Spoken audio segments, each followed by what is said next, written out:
এই মুহূর্তে আমি রয়েছি খুলনার শিববাড়ি মোড়ে। আজকে কিন্তু নিরাপত্তা সড়ক দিবস। এই দিবস উপলক্ষে কিন্তু খুলনা মেট্রোপলিটন পুলিশ এবং সড়ক ও জনপথ তারা কিন্তু একটি যৌথ একটি প্রোগ্রাম এখানে কিন্তু আয়োজন করেছে। এই প্রোগ্রামের কিন্তু তারা সারাদিনে কিন্তু এখানে হচ্ছিল যে সকল মোটরসাইকেল চালক তাদেরকে হেলমেট প্রদান করবে এবং তাদের কাগজপাতি যাচাই বাছাই হবে। এখানে কিন্তু আমরা দেখছি যে সড়ক ও জনপথের পুলিশের ট্রাফিক বিভাগে কর্মরত কিন্তু কর্মকর্তারা তারা কিন্তু এখানে এসেছে এবং সকাল 8:30 থেকে কিন্তু আজকের এই প্রোগ্রাম তারা কিন্তু শুরু করেছে। ইতিমধ্যে আমরা একটু কথা বলতে চাই সড়ক ও জনপথের যে আছে তার সাথে কথা বলতে। আসলে আজকে আপনারা এখানে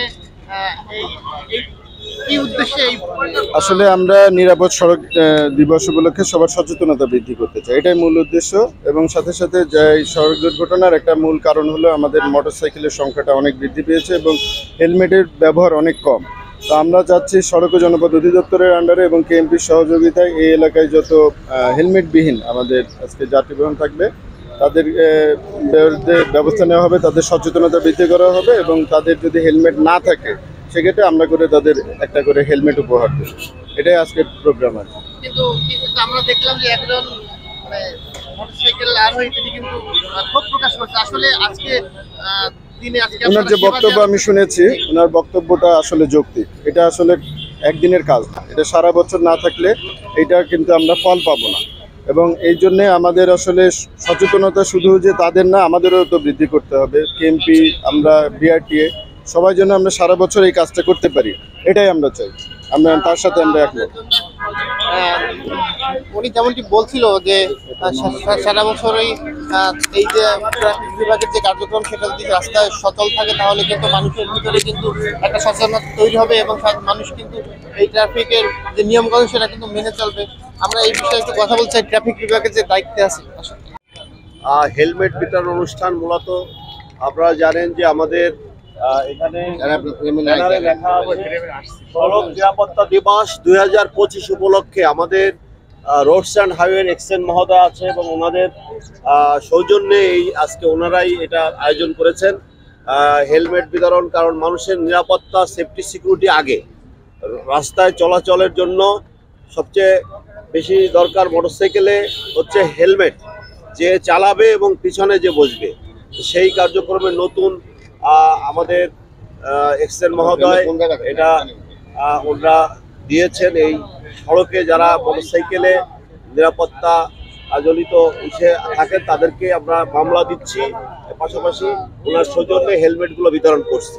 এটা আমরা মনে করি আমাদের এক্সেন মহোদয় সড়ক ও জনপদে উনি ধন্যবাদ জানাচ্ছি ওনাকে, উনি এই আয়োজন করার জন্য। ভবিষ্যতে আমরা আরও আয়োজন করবো এই খুলনা মহানগরী, যাতে কোনো রকম নিরাপত্তা ঘাটতি না থাকে মোটরসাইকেল পরিচালনার ক্ষেত্রে। বাট আমরা জানেন যে পুলিশের কাজ হচ্ছে সড়কে, আমি ডিসি ট্রাফিক হিসাবে আমার কাজ হচ্ছে সড়কে, যাতে যে কোনো ধরনের মানুষ যাতায়াতে ব্যবহৃত যান যেন সুন্দরভাবে কোনো যানজট মুক্ত না থাকে, যানজট মুক্ত পরিবেশে চলাচল করা। উনি যেমনটি বলছিল যে যারা মোটরসাইকেল আরোহী আছে, যারা মোটরসাইকেল চালক আছে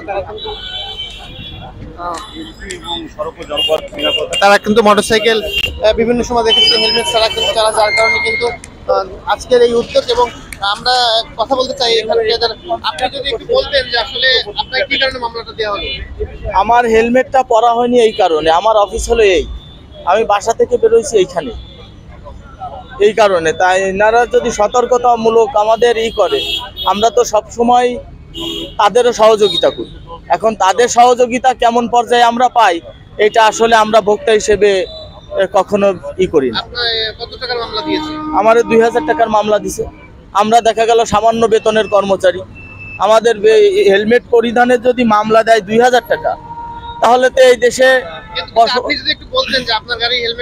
আমি বলেছি, আমি অবশ্যই বলেছি অবশ্যই আমি বলেছি স্যার আমার হেলমেটটা গাড়িতে আমি পরিধান করিনি, আমার এটা ভুল হয়েছে। আমরা জানি না যে সকালে এই যে অফিস এই বাম হাতে অফিস, আমার বাসা পিছনে, এতটুকু। তিনি কিন্তু সকাল থেকে এখানে ক্ষোভ প্রকাশ করছে। আপনি যদি একটু বলতেন যে আপনি তো মামলা হলো আজ প্রায় আধা ঘন্টার মতো হয়ে গেছে, আপনি এখন এখানে আমার কাছে লাগে 2000 টাকা আমি দিব কই থেকে? 2000 টাকার আছে না, কিন্তু আপনি কি মনে করেন আপনাকে অযৌক্তিক কারণে মামলা দেওয়া হয়েছে? না যুক্তি কারণে দিচ্ছে ঠিক আছে, কিন্তু আমাকে তো একটু সুযোগ দিত। আমি বললাম আমি বাসা থেকে বেরোয় আমি এদিকে যাচ্ছি অফিসে, আমি দিতে পারিনি, হেলমেটটা আমার সামনে। আমার দৃষ্টি আমাকে আত্মসমর্পণের সুযোগ দেওয়া হয় নাই, আমার দৃষ্টিকোণ থেকে এটা ঠিক নেই। আর এটি যেন কন্টিনিউ এই ধারাবাহিকতা থাকে, একদিন এসে ফুকুট করে দাঁড়ালে কাজ হবে না, কন্টিনিউ করতে হবে প্রত্যেকটা মোড়ে মোড়ে। দুঃসংবাদ শুনে তাড়াতাড়ি বের হয়ে গেছে হেলমেট ছাড়া, তার শাস্তি স্বরূপ এটা। তারপরে এটা উদ্যোগটা অসাধারণ। সাধারণ যারা মোটরসাইকেল আরোহী রয়েছে তারা কিন্তু দাবি করেছে যে এই যে অভিযান, এই অভিযান যেন সারা বছর চলমান থাকে, তাহলে খুলনার যে পরিস্থিতি, খুলনার যে অশান্ত পরিবেশ কিছুটা হলেও শান্ত হবে, আশা করছে এই অঞ্চলের মানুষ। তো এই ছিল সর্বশেষ।